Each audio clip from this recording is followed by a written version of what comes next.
Hello, everyone, and welcome back to the MyFootballWriter podcast. Whether you are watching us on YouTube or listening to us on Spotify, off the back of another Norwich City win. All of a sudden, we're in form. A brilliant win against Southampton, 2-1 on Saturday.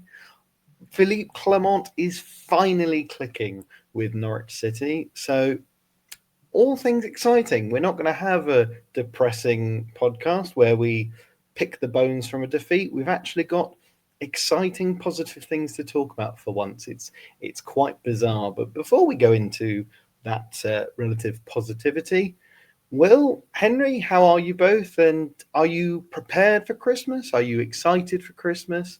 Are you excited for Boxing Day when Onel Hernandez returns? I guess on the whole, to break those points down, no, I'm not prepared for Christmas. I've just only this week started my Christmas shopping, so I probably should pull my finger out and do more. Don't really feel that Christmassy either, so hopefully that will change this week or so. In terms of looking forward to Christmas, I mean, I guess who doesn't look forward to Christmas? And I think as well, Onel Hernandez may be injured now. So yeah, I'm not sure whether we'll actually see him on the pitch on Boxing Day, but who knows? Maybe now that Philippe Clement is unbeaten at Carrow Road. How great does that feel? By the way, but we're looking at that game and thinking that's 3 points, and yeah, compare that to where we were last month. It is so refreshing to feel like that again as a Norwich City fan. Yes, yeah, all is well on my side. Christmas can't come soon enough for me. It just feel like at times it just comes around so quickly, especially when you're obviously working frequently. But I don't think anyone really wants to know about my work schedule. Yes, but decent couple weeks for me. Sorry, I was not with you guys last week. I was recovering from a very heavy beer trip in Dublin, so hence why I was not at my peak optimum form for the podcast. But it's great to be back, and I'm on speaking about a Norwich City home win. Goodness me, it feels good, really does. But Jack, mate, more importantly, mate, how are you getting on? I'm actually all right. I firmly have done all of my Christmas shopping now, so I'm happy. I've got nothing else left to do. I've got my Christmas party coming up midweek, so Lord knows how messy that will be. It'll probably be quite quiet and a couple of mince pies and a carrot, but maybe not. Maybe there'll be a couple of sparkly glasses to be had, and but it's got to be done around Christmas, isn't it? It's got to be done. But speaking of a man who came from up north and is all of a sudden delivering, do you see? I'm bringing a tenuous link together. Yeah, it's Philippe Clement, who is now on the back of 3 home games in a row, like Henry said, unbeaten, 2 home wins on the bounce. Have that, Liam Manning. Yeah. Um, who'd have thought we'd even win 2 games at home this season at all, let alone 2 on the bounce? It's, quite frankly, a really brilliant performance. I always sort of think about Norwich not being able to beat teams that are in form or bigger than us, but you have to say Southampton, although they started the season poorly, were improving after getting rid of Will Still. But a brilliant second half performance, a brace from Jovon came after a first half penalty save for Vlad Kovacevic. That seems to be his magic trick at the moment. And overall, we grinded out 3 points, something that we've all been asking for, something that we've been begging for all season. And finally, not only 3 points, but a performance that we've all got to look at it and think, really very positive and exactly what we wanted. I would probably say the QPR win was the most important win of the season because it was the first at home and the first under Clement. But would you say that this is the most momentous win? Do you feel like this has the biggest kind of weight to it so far? Yeah, 100%. Southampton, you look at where they've been over the last decade or so, they're always going to be a massive name in this division. And as you said, since Ekdal took over from Will Still, they have just risen up the table. And you're looking at those two fixtures of Sheffield United and Southampton, thinking, gosh, we'll be lucky to get any points from this. And the fact that we've walked away with 4 is a very good return. And in terms of the game itself, yes, Lady Luck was on our side, don't get me wrong, but that's also not taking anything away from Norwich. Norwich deserved to win the game with how they grounded out the result and the chances that they created. So, yes, even though luck was on their side, a win is still a win. So you can't take that away from them. And the Canaries did deserve to win the game. So ultimately, it sort of balances out. And you do create your own luck as well. But no, it's just chalk and cheese as to where these players were under Manning to where they are now. Take someone like Pelle Matson. I think with Matson especially, he was under Manning. He was a victim of that record of every time he played, Norwich lost, and that wasn't necessarily his fault. It was the wider collective and probably the motivation and Manning's coaching skills. But I felt like a lot of people picked up on that. And that was used as a stick to almost beat him with. Whereas the minute Clement comes in, he's completely rejuvenated Pelle Matson. And to be fair, he's probably been our best player in the Philippe Clement era. So, yeah, the fact that he can take players like that who we saw glimpses of but were low on confidence and have completely transformed them, it just, shows you everything you need to know about him. And someone else similar to that is Harry Darling. I think, yes, he started the season quite well under Liam Manning, but it was getting to a stage where he was playing well, but making silly mistakes. And those mistakes, in the large part, seem to have gone from Darling's game. And he's the player who we hoped we would have signed in the summer now. He's looking like every bit the Harry Darling of old, so to speak. So, yeah, fair play to Philippe Clement. And if this carries on, then hopefully the threat of relegation will still be will be a distant memory.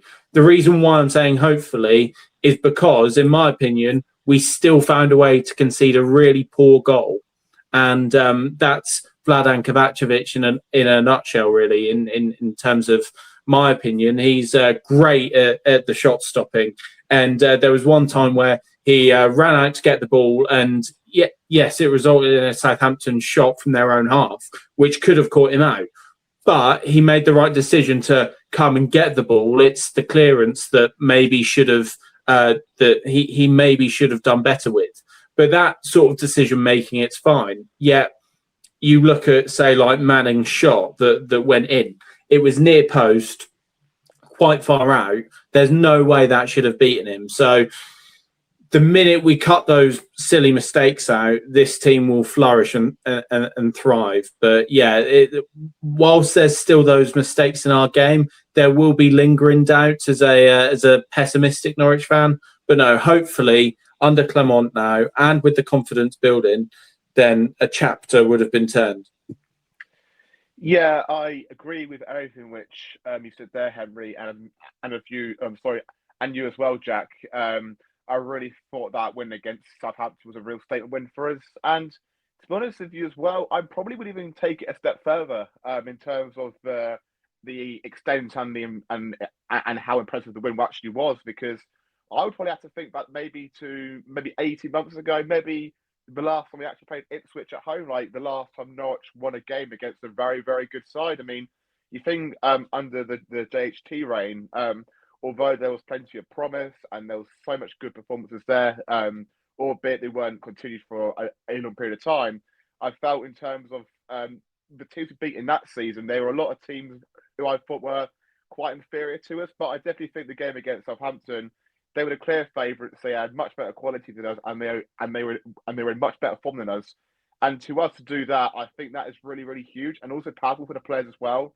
I think they'll get so much belief in that as well. And considering, again, it was also a 3-game week as well, and we managed to come out of that with 4 points, which is okay. But I think generally speaking, getting those 4 points against Sheffield United and Southampton, that was absolutely huge for the team, really.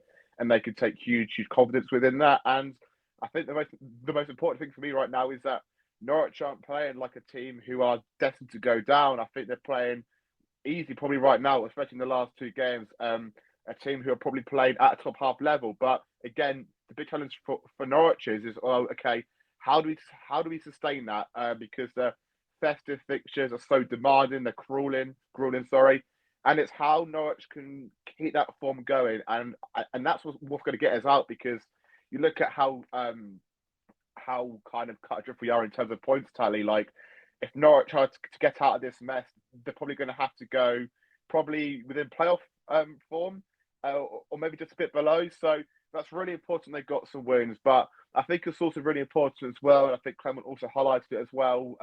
And fans, actually, to be fair, like, rightly so, they should feel carried away by it slightly. But I'm still of the opinion that, okay, let's be a bit grounded. Let's still respect our situation, because I think there's definitely teams in and around us who have got traits which we don't have necessarily. And so, for example, Oxford, I would probably back those guys to go away from home and get a grueling, nitty-gritty, like 0-0 draw against a side which they are much more inferior to. Whereas I don't think Norwich have that quality yet. So it's one of those where I still feel like Norwich's best chance of winning a game right now is outscoring teams, going 2 goals good, going 3-0 up, that kind of vibe. Obviously, that is quite hard to do at this level, but I still do think we are at this narrative where Norwich have still got to try and gauge a really, really good lead before they can think about winning games frequently. But one thing for sure is hopefully that win we got against Southampton, hopefully that can be the catalyst of a really, really good long winning run, because I think if you're beating teams of those caliber and you're seeing out games in a very, very professional manner, then that is really encouraging. Albeit QPR, Southampton, both of those games we showed good management. Okay, the next challenge is, okay, so can we now go away to Preston and do that? Because again, that's away from home, but can we keep developing and thriving as a group despite having quite a thin squad still, and despite us still kind of needing to find those partnerships in terms of midfield, attack and defence. But overall, it's a really, really good start by Clement, and fair play for him to getting that win against Southampton, because that was huge. And most importantly, it gave the fans belief. And when the fans have got belief at home, that is very, very powerful. And I would say one of the greatest things about this club is when it's united, it's a really, really difficult force to stop. And I think that could only be a good thing for us moving forward. You did get a yellow card for mentioning those lot down the road, by the way. Not for any of your brilliant analysis just for that indiscretion. And we'll obviously put that in the book, and no more from you. You spoke about belief from the fans, but I think watching that result, especially in the dying embers, the belief was back within the players, and I think that was kind of the biggest part for me, was that we dug in, and we actually weren't mentally feeble. We actually had some cojones, so to speak. Under Manning, that was just completely absent whatsoever. It's even like little things like Jose Cordoba coming on as a cameo at left back and literally just keeping the ball and drawing fouls and wasting time. It's just, that side of the game was completely absent from this relegation doomed Norwich City. Now the fire is back in the bellies. And Henry, whilst I agree with most of the things that you said, and in terms of your comments on Harry Darling, you said he's obviously improving, which I would agree with. What I would also say is that he was very much culpable for conceding that penalty, which I don't think anyone really contests. I think it was pretty stonewall, but I do agree that he has improved generally. Would you agree? Yeah. So in terms of the penalty, I think it's a stonewall penalty, personally. I think anyone who doesn't think it's a stonewall penalty, if that happens against Norwich, you are absolutely clamouring for a penalty. So, yeah, it was a stonewall penalty.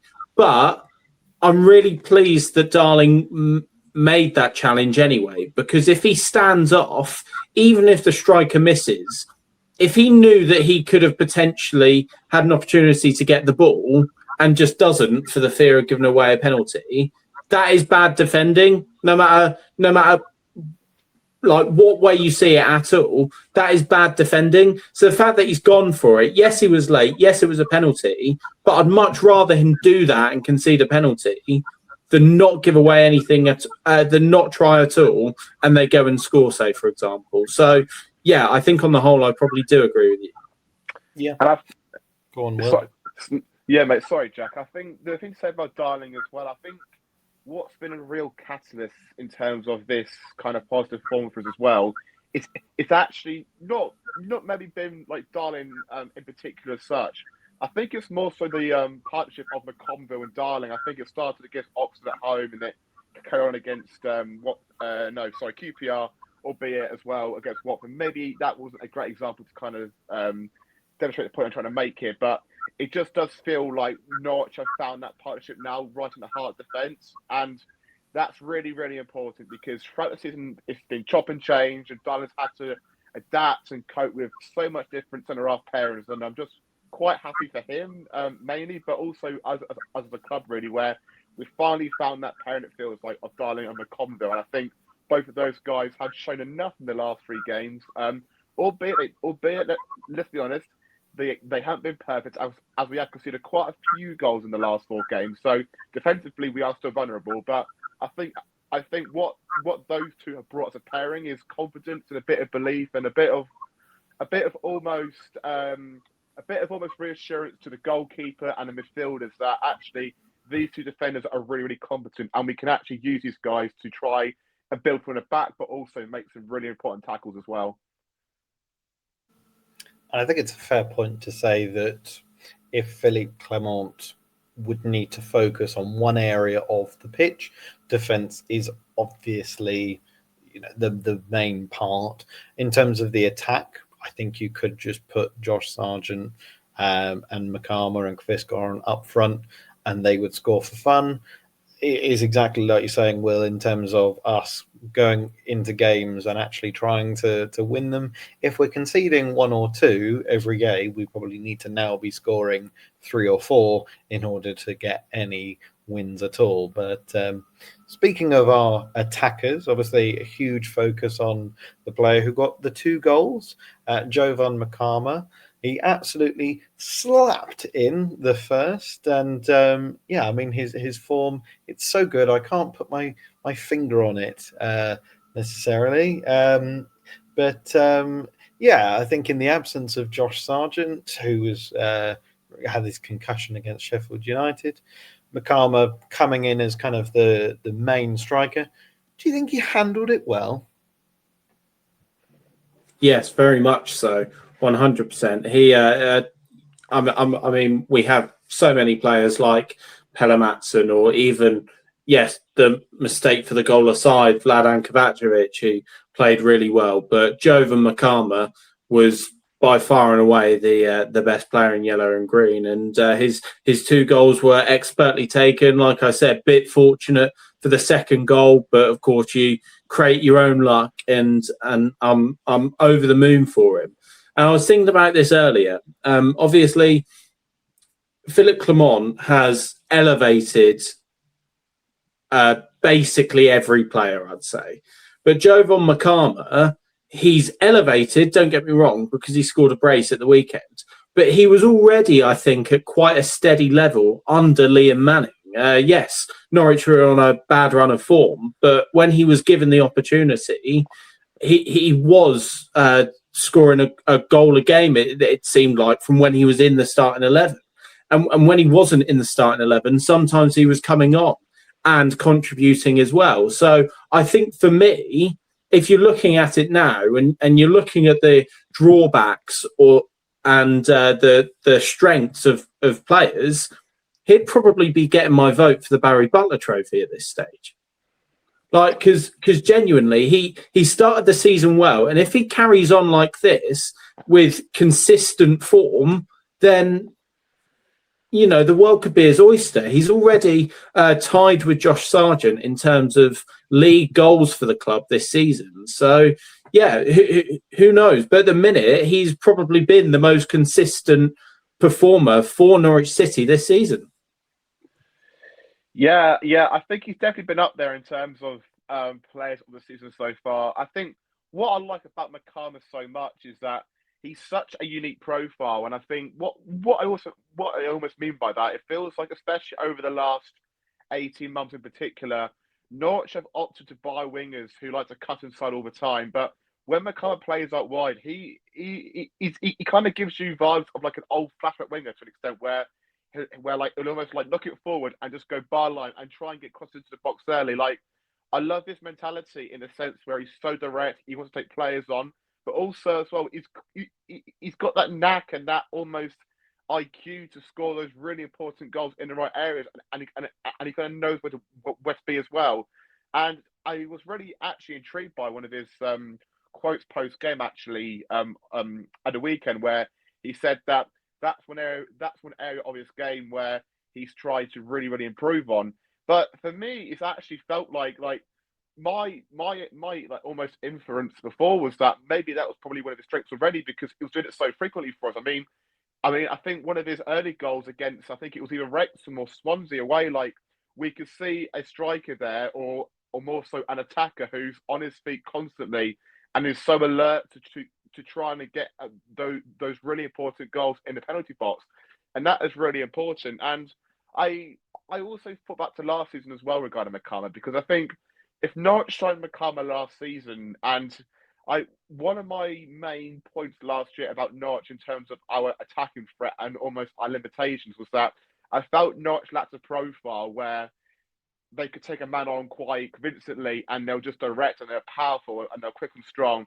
I think if Tarp had the opportunity to work with McCarmer and bringing him off the bench more frequently, just as something different, then I think like Tarp would have probably got more points if that was the case, because I think McCarmer just gives you such a real good threat. And I think when you've got profiles like that, where you've got a young man who is so versatile, he can play wide right, he can play through the middle, and he's getting those really important goals. And I just think it's really important as well is that he's also really good as well playing with Sargent.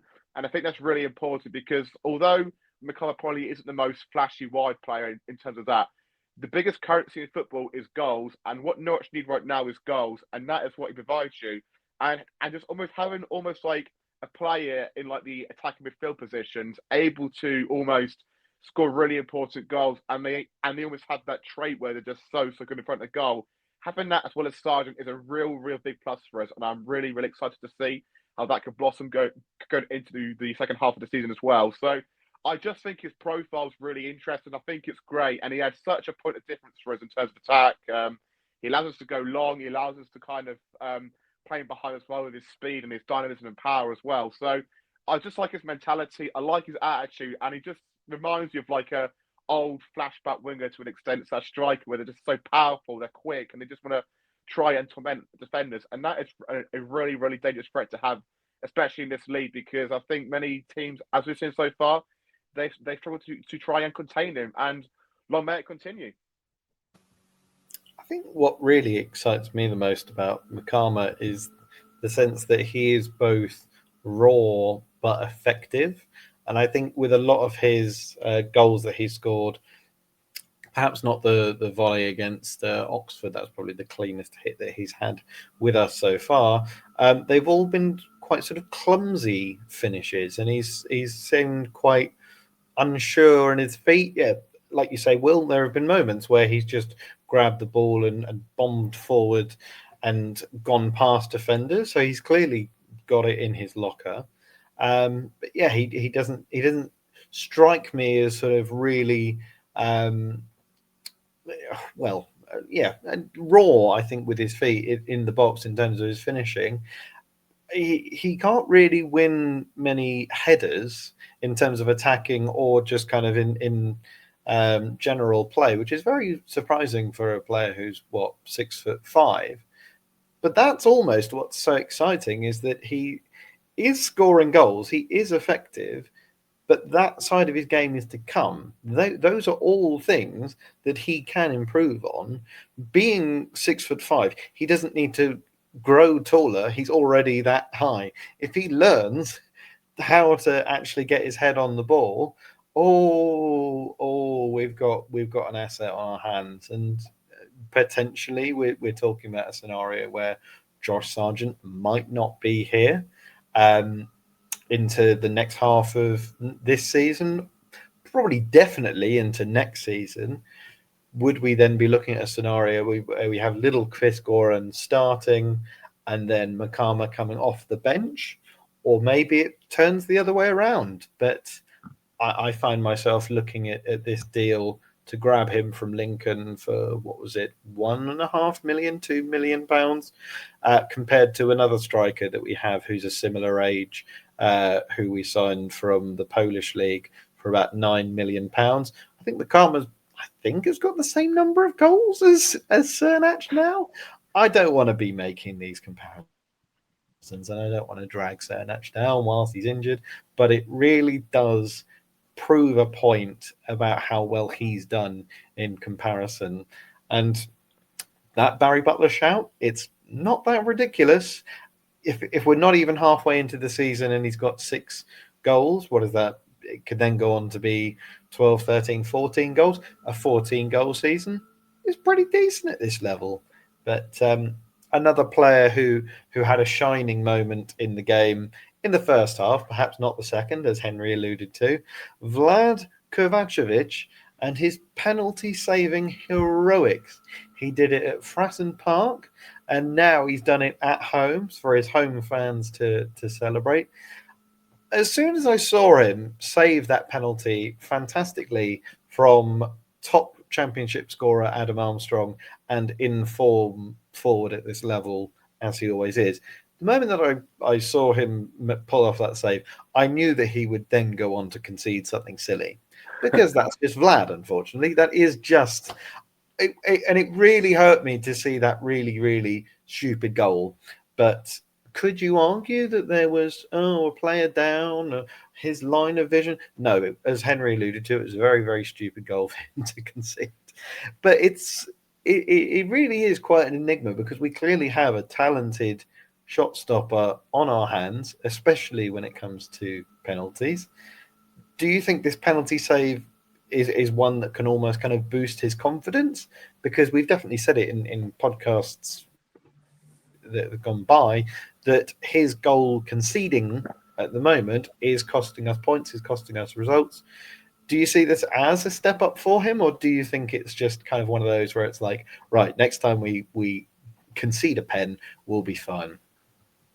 I'm sorry to whip out a cliche, but as a goalkeeper, I think you're only as good as the defenders in front of you. And I think, obviously, we know how good Vladan is usually at shot stopping. I know we saw a goal the other week where he literally just palmed it out to the Watford attacker, but that came from an initial decent save anyway. So Vlad's strong point is his shot stopping, and from penalties, he's 2 from 2 this season. So yeah, in terms of that, I guess it is a good thing. But when the defence were as poor as what they were under Liam Manning, you are always going to concede those silly goals. And let's not forget as well, under Manning, there were times where we'd come on here having lost another game and gone, oh, well, Vladan Kovacevic made 3 or 4 decent saves. Yes, we lost, but it would have been a lot more if it wasn't for Kovacevic. So we all know his strengths. For me, if I was Declan Rudd, I'd be teaching him about keeping the ball and maybe a bit of ball distribution as well. Because in terms of shot stopping, I sort of see him a bit like Jordan Pickford, right? For me, I know that if England are in a penalty shootout, whether they win it or not, we've got such a good chance of progressing because we have Jordan Pickford in goal. It's the same with Vladan Kovacevic, because he's shown that his bread and butter is penalty saving. For me, it's not really an issue. Obviously, he's not going to save every single penalty that Norwich face. Of course he isn't. But it does fill me with confidence having a keeper like that who is enigmatic, who can save penalties. It just brings that different dimension. But no, for me, it's a difficult one because when the defence were spurning so many opportunities under Liam Manning, he's not going to get to them all, and it is natural that players make mistakes as well. And look, when I said earlier that he made a mistake for the goal, I genuinely believe that. But also, again, you can make a mistake and still have a good game. And that is what Kovacevic did. It just so happens that his mistake did lead to a goal. But, I'd love to know what you think on that, Will. But personally, I look forward to seeing him play, and I like him as a goalkeeper. He just hasn't necessarily been helped out, and also he does need that time to adapt his game as well. Well, I think firstly he definitely owed us some sort of moment, I think, after his performance against Watford, where I thought that was pretty lackluster, albeit one crazy save, which I think he made in the second half. I think I want to say I can't remember who it was from Watford. There was a great save from point blank range. So, but all I'll say is I think he definitely owed us a moment from that performance anyway. But yeah, I think my assessment of Vlad is that similar to you, Henry, where shots up and wide, he's very, very strong. I think more of my concerns with Vlad, and I don't mean to make this negative about Vlad, because I think if you're saying penalties and you're winning those big moments, then of course the fans are gonna love you even more for your kind of reliability in that sense. But I think if I was to be a bit picky and where he can improve, I think it's more the mental side, the more concentration side, where I feel like at times he just seems to almost do something a bit naive. And I think we are in a situation where we've got to be so disciplined and we've got to try and set the standards really high. And if you're doing if you're accumulating a lot of silly errors across the game, or a lot of silly things where you're almost putting your defence under pressure, then I think that's when I start to get a bit worried. And I'd say as well, I think Vlad can definitely improve as well from almost a decision-making standpoint as well. I think, especially from corners, I think that's a real concern of ours. I think we've seen now so many teams, especially I'd say in the last few weeks, where they're just literally lumping a ball on Vlad's back stick, and because they know all the time Vlad will try and come for it and try and catch it or try and punch it away, but he never really seems to make good ground on his back post, and he's always like jittering backwards in a way, and I think that makes him look like he's a bit out of control of what he's doing, and I think that just puts so much pressure on our defence to win those really important duels. And I think across the last few years, I think Norwich have notoriously not been a very good set piece in terms of defending and attacking anyway. So I just think it's those moments where you get crosses into the box towards his back post where I'm still a bit sceptical about him in that regard. But if he can improve those mental qualities and make better choices at the right times, then I think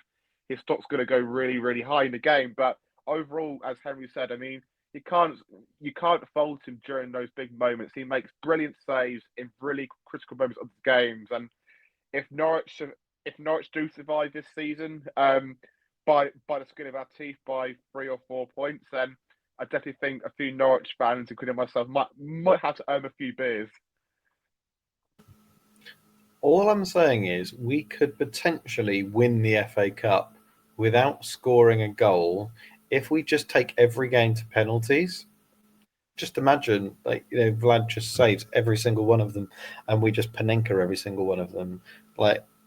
There's an idea for you, Phil, if you're listening. I know you listen every week. Let's win the FA Cup. We've only got Walsall at home. Has it been moved to the Sunday so that it can be on TV? Oh, yes, because the whole of the nation is waking up gripped with the excitement of watching the Canaries versus the Saddlers. But I don't actually think it's on TV. But by the way, I just think they've done it just to think, you know what?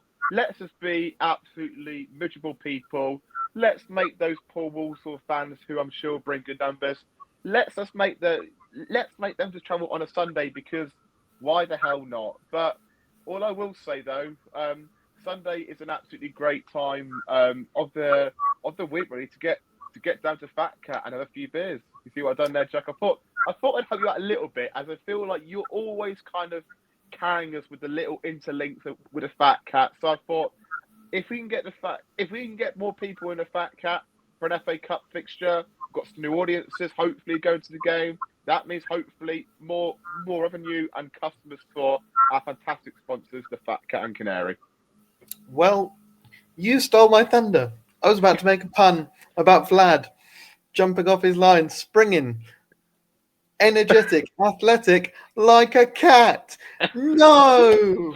I had that set up in my head for so long. And it's all gone quiet over there. I think that is 1-0. Come on. Okay, yellow tell card. You what, Jack. Yellow card rescinded. Yes, come on. That's what I asked you, mate. You knew what I was going to ask. You knew what I was going to ask. Anyway, yeah. Sorry. Yeah, thank you, Fat Cat and Canary. Of course, you're lovely and beautiful and wonderful. So when you finish doing your Christmas shopping at the Canary store or the Nike store or Hobbycraft on Riverside or Morrison's, I'm sure they do lots of lovely Christmas stuff in Morrison's. Pop over to the Fat Cat and they'll keep you nice and warm in this freezing cold Christmassy weather. Anyway, back to the yellow and green. You very much mentioned it, Henry, earlier in terms of how pretty much every player's performance has blossomed. And just to, add some extra names into the mix, I think Kellen Fisher, who we really questioned a few weeks ago, has all of a sudden really upped his game and really got back to where he finished last season, to the sort of level of form that we all expected from him. Do we even need to talk about Pelle Mattsson at this point? I think we do. I think we do need to talk about Pelle Mattsson, because in early games, especially under Manning, he looked not anything like Marcelino Nunez, but nothing like anything good at all. And all of a sudden, he's just turned into some sort of prime Xabi Alonso. And I'm sat there thinking, how on earth does he not get into the Denmark squad for the World Cup? Have Denmark made it to the World Cup? I can't even remember. I think they are in qualifying. They're in the playoffs because they finished second to Scotland. Oh yeah. Oh well, you know how to get to the World Cup. Pelle is waiting, but obviously William and I did a very long video about whether the players were good enough or not. Obviously, the poster boy of that was Shane Duffy, who I don't think has played since, and oddly enough, we've gathered points. Weird that. Do you think that analysis of the players being not good enough was a bit premature? But I think definitely in terms of anyone doubting whether we should have dismissed Liam Manning, not that there are that many. There are obviously some fans on social media questioning the quality of the players and questioning the reaction of the fans. Less said about that, the better. Do you think this rhetoric of these players being awful was a bit too soon? Do you think this is just the quality of Clement's coaching finally pulling through? The first point, no, not at all. I don't think it was an overreaction. You can only go what's in front of you. And under Manning, if you took away Sheffield Wednesday's points deduction, we were form-wise, we were the worst team in the division for 6-7 weeks in a row. And yes, that was Manning's fault, but the blame also lied with the players. You look at someone like Josh Sargent, who started the season brilliantly. He then went on that massive Barron run in front of goal. And so that the players did deserve criticism for that. Yes, Manning could have been changed a lot sooner. And yes, criticism was aimed at Napper as well. But criticism also should be aimed at the players. If the players aren't the ones performing, then yes, aim that criticism. And we still have players here who are enigmas. Say, for example, I know he's out injured at the minute, Mirko Topic. We don't know whether he's actually a good player or not. All we know is that he's got muscles. right? Because, right, looking at Topic, again, sort of like Maatsen, I think Maatsen showed glimpses, like I said, under Liam Manning, where you could go, okay, there's a player there, but he clearly needs to adapt. And Clement's just seen that, ran with it, and Maatsen has absolutely flourished. Whereas someone like Mirko Topic, yes, he's not played much under Clement because he's been injured. But also, you look at him, you don't really know where his best position is and what he's great at on the ball. So whether he'll turn out to be a good signing or a bad signing, we don't yet know. And we've signed too many players like that. Sienats, for me, falls into that category as well. Yes, there'll be some games where he'll play well, and you'll be like, okay, well, Sienats looks a player here. But the vast majority of the time, he's not looked that great in front of goal. And then you've had players like Jovon Makama or Mateus Visgordon who've come in and who have completely shown him up as well. So in terms of that, yes, we still have those enigmas who we don't really know what they're like and what their game is. But it shows that bad form isn't the sole responsibility of one thing. It's a concoction of bad running of the club, bad management, and which then breeds bad performances. And the only thing that you can change immediately is the manager. We changed the manager. We installed someone who gave the players a bit more confidence and a bit more belief. And yes, it has improved performances. That's why managerial bounces are a thing. And there are players there. Like, for me, Kenny McLean was performing really poorly under Liam Manning. We all know how good of a player Kenny McLean is. It's the same with Josh Sargent, right? We all know how good these players are. Harry Darling. And, you know, they're not the bad players there. They needed someone like Clement just to come in and just rejuvenate them again. And that's exactly what he's done. So whilst it's not entirely down to the players, they should have got that criticism for Norwich being in the position that we're still currently in the relegation zone. And I think it wasn't just, okay, well, as soon as Manning goes, this will be fixed. So I think there are still players here who we're not sure what their best position is, or we're not sure what they're actually like as players. Yeah, absolutely. Hammy makes some really good points there. I think what the thing which I'm coming back to with this as well is that Ben Napper outlined to us at the start of the season that we want to push the playoffs. And in order to do that, you've got to build a squad where you feel where they are capable of reaching the playoffs. And right now, those players haven't actually showed this season that they're anywhere near it. I mean, we are in the bottom three, so I think it's really early and maybe a bit too eager from us all to say and make conclusions about these players' performances now and if they're good or if they're not or anything like that. I just think we've got to simplify it, and say they've had a really, really good 2 weeks, and for the last 2 weeks they have played at a level where it would push playoff in a normal season. Obviously, we are in the bottom three, so that's quite a hard maybe conclusion to make. But I'm speaking of the last 3 games. I think the performance wise, I reckon they're probably to a level and the standard where they probably would push the playoffs. So yes, so in the last 3 games they've showcased that. But again, like the real thing about football and what will make you shine at this club as a footballer is if you can perform and deliver over a prolonged period of time. I mean, that's how the likes of Gabriel Sara got their moves. That's how the likes of Jonathan Rowe essentially got their moves. Like they showed those levels of performance every week across the season, and then that's what makes this club progress, and that's what ultimately brings in more money for the club as well. So I just think the whole narrative of is it too early? Are the players good enough?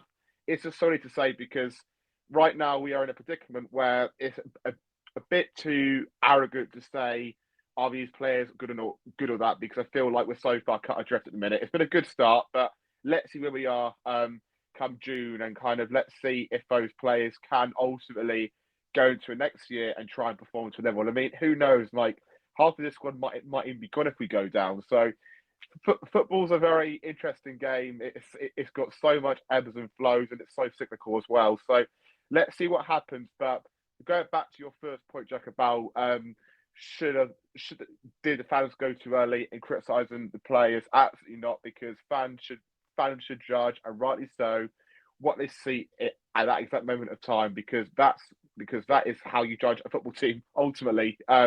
It's way too. I always feel like myself as well. If you're constantly thinking, oh yeah, we'll be fine the next 2 months, we'll be fine, la la la, that's where complacency comes in. And I just think it's really important as a football fan to live in the present, and rightly so. That is what most fans do as well, really. So yeah, I'm not really buying the idea of let's enter the fan base by trying to make rivalries, because yeah, that was just a really really stupid take there by someone. But we will not name who it is in case he wants to come on to our podcast and speak about how water bottles have such great high performance. But sorry, sorry. I think I've just got my yellow cards back there. But yeah, overall, I think it's way too early. But there's been some really, really encouraging signs the last 2 weeks, and I've been really impressed by most of them. Really, none more so than, as you said, Mats and Fisher. They've all been fantastic. And the players that have performed under Clement, obviously, a lot of them aren't sort of first choice players. I mean, you look at someone like a Forson or a Marcondes, they've upped their games as well. I wouldn't perhaps say they've been fantastic, but they've certainly improved. I think what is really exciting and promising is that there's so many players who we haven't really seen flourish under Clement yet. I mean, Chris Goran, obviously, with a will he or won't he be out for the season knee injury. That seems to be fine, fingers crossed. But then you've got the likes of Lucien Mahovo to come back, who many would argue is our first choice left back, give or take. Obviously, the Southampton result massively was improved by merely the presence of Ben Cresceni and us just having a conventional left back again. I don't think we can, underestimate that impact on the team of us having not having to reshuffle completely and have a makeshift back four.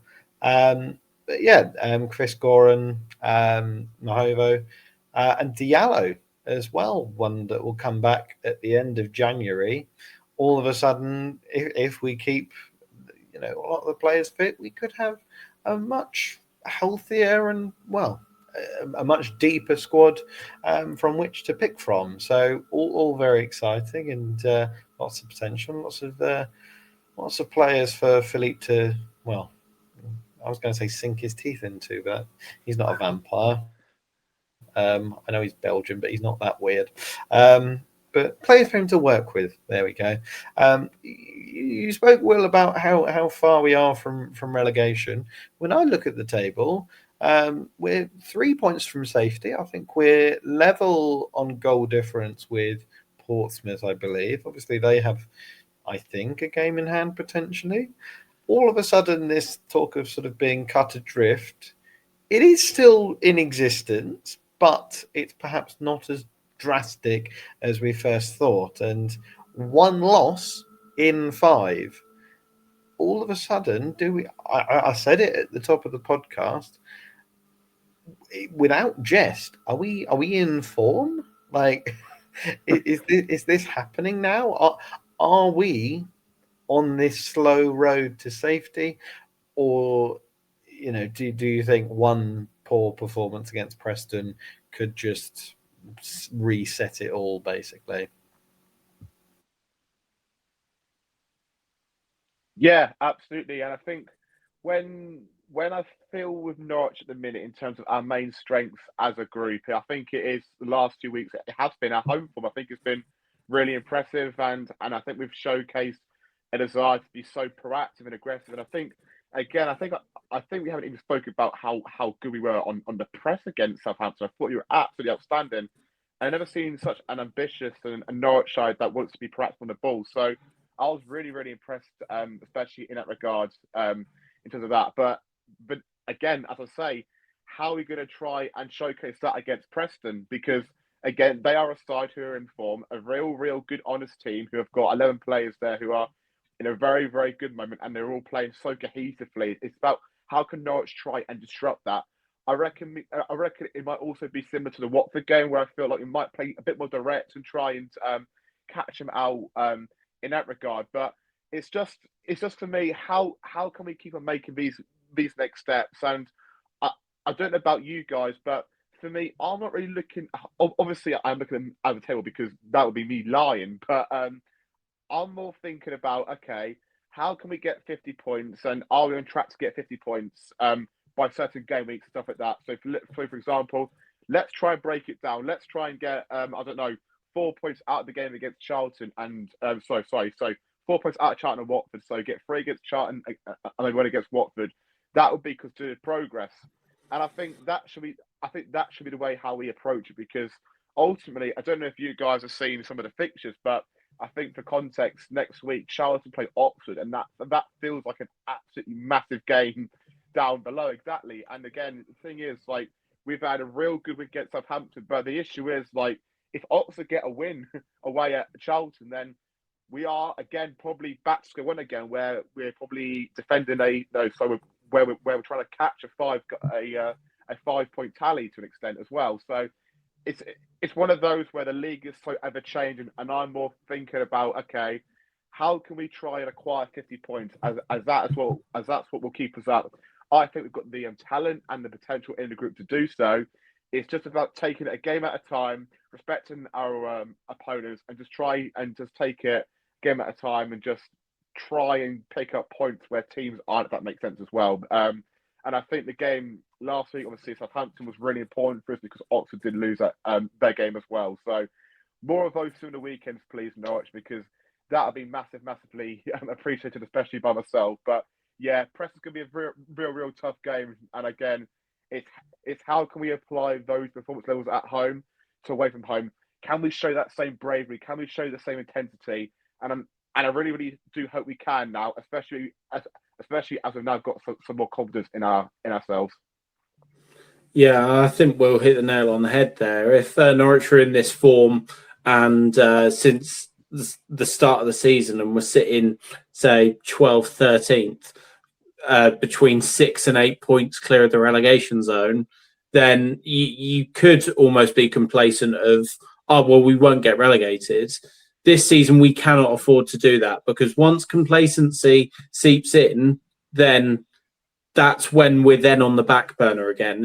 And as Will said, we're still in a position, because of how badly we started the season, we're still in a position where we're winning games and still playing catch up. So once it gets to a stage where it seems that Norwich are comfortable and are outside of the relegation zone, and like 5 or 6 points clear, and we've got players in form and are in semi-decent form, then I'll start to think, okay, well, relegation's not a possibility now. We need to take every game as it comes and just think, okay, don't focus on relegation. Relegation, if it was to happen, is still such a long way off at the minute. Focus game by game now, because game by game is what will get us out of this mess. Preston is a very difficult place to go. They've got a great manager in Paul Heckingbottom, who has proved his bread and butter in this league and proved what he's all about the last couple of years, getting Sheffield United promoted to the Premier League. So that's going to be a very tough game. And then Charlton at home. That's a game now. You were talking about Norwich being in form. That's a game now we're expected to win. So if Norwich don't win that, then the pressure's then back on. So yeah, the most important thing is to take each game by game, and to just focus on the 3 points. And then if we get it, great. If we don't, go into the next game, go, okay, put that behind us. All that matters is this game. And I think having that mentality, whilst having the freedom to play how they're playing at the minute, will be what gets us out of this mess. I don't want to be a cliche, but at the moment, I'm not really that bothered about performance. I just want points. 1 point's more than anything. Like it's with the Sheffield United performance. It's we played very well, and if only Amankwa Forson had scored that 1-on-1. Oh well, we move on. Not oh well, that was 2 points potentially dropped. Points. That's literally at the moment. But like you said, Preston's going to be tricky. But I'm going to say it, we're in form. I don't know where we are in the form table, but we're probably not in the bottom half. I mean, maybe those lot down the road are. Before we, I didn't mention them. I'm not giving myself a yellow card. Before we conclude the podcast, we like to finish it in the way that we always do, which is quickfire hot takes. And instead of questions this time, because it's the season of giving, it's Christmas. What I'm going to do, I want you two to imagine that you have these people associated with Norwich City for Secret Santa. And I'm going to rattle off some names, and you're going to tell me what you think an ideal gift for them would be. Will is already champing at the bit at this. So I've got 10 names for you, so we're going to try and rattle through them quite quickly.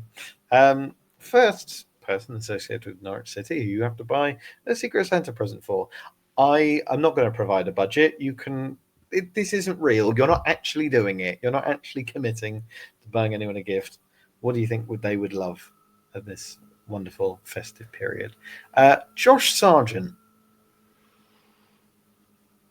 Ooh, golf. A plane ticket to America. Yeah, that's really good. That I was thinking like an air fryer so that you can make hot dogs or something. Corn dogs. Next player.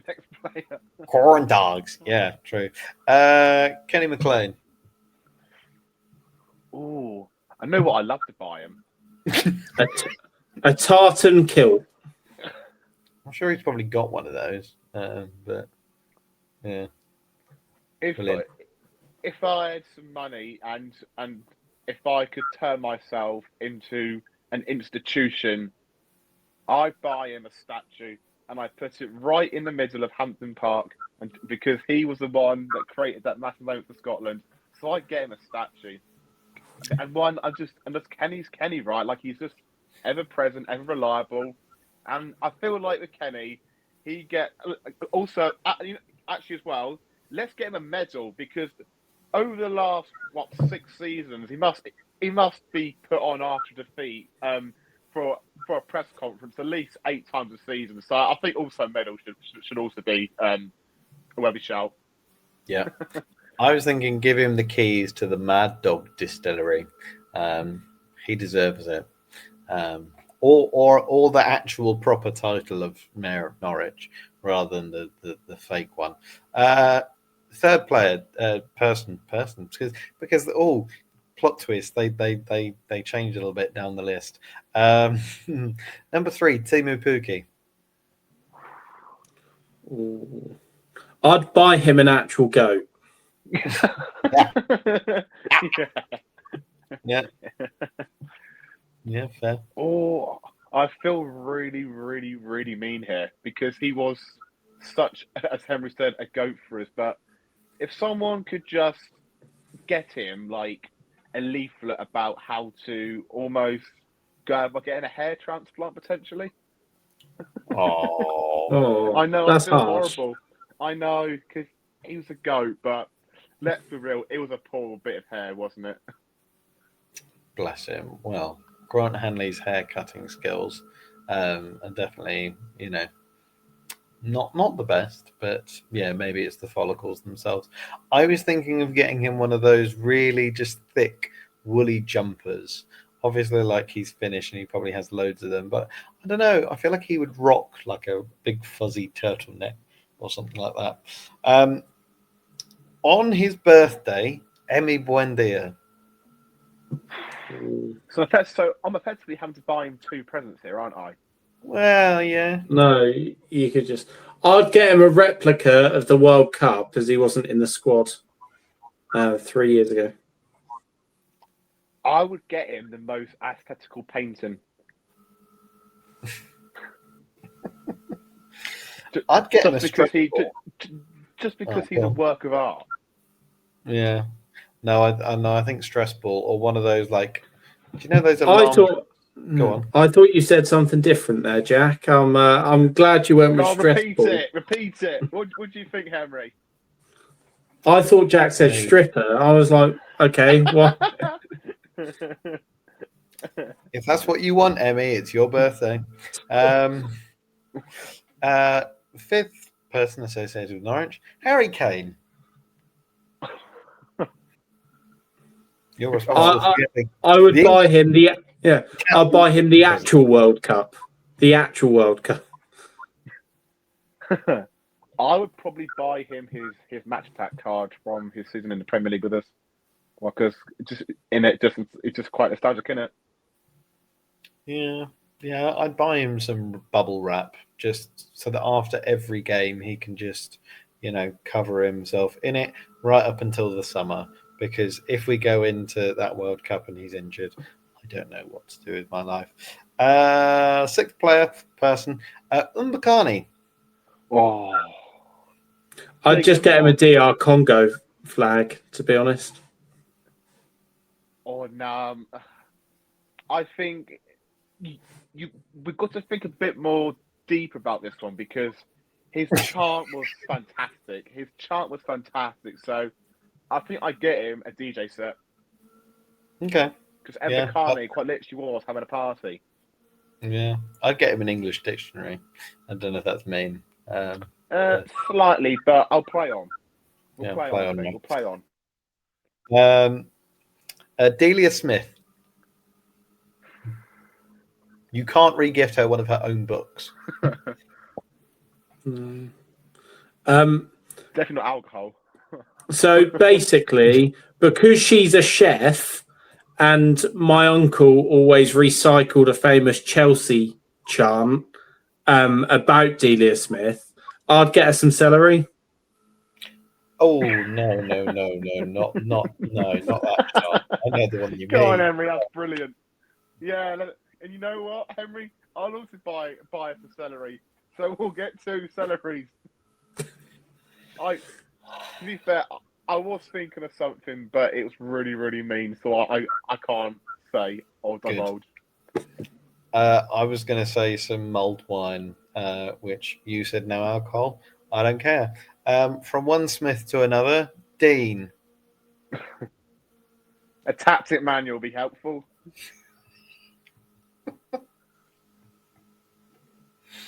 A signed photo of him in your profile photo on Twitter, Jack. What to get Dean Smith for Christmas? Or a new coat from the Arsenal game. I reckon that's now ragged, by the way. Yeah, a new hoodie. I'll just give him a hug. Yeah. That's a bit of being a bit cheapskate, isn't it? All right, I'll.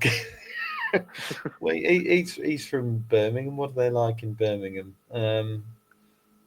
Will, don't you dare. I don't know. A candle. He seems like a man who just loves like a very, a vanilla flavored candle. Alan Irvine. Oh, the world. I'd give him the world. I'm sorry, Henry. I never knew you were so rich. This is a hypothetical scenario. It is, yeah. I think I get him a DVD of his managerial career at Norwich. You can just show him a TikTok, come on, Jack. Or even a Vine. Like, wouldn't be that long. No, have more respect. He's a really good coach. He is. I'd give him a hug as well. I'd maybe give him a kiss as well. He deserved it. I don't know. He's Scottish. What was he like? Maybe they do 2 for 1 on the furry jumpers. And I'll get him one as well. And finally, Gary Gowers, our Lord and Savior, our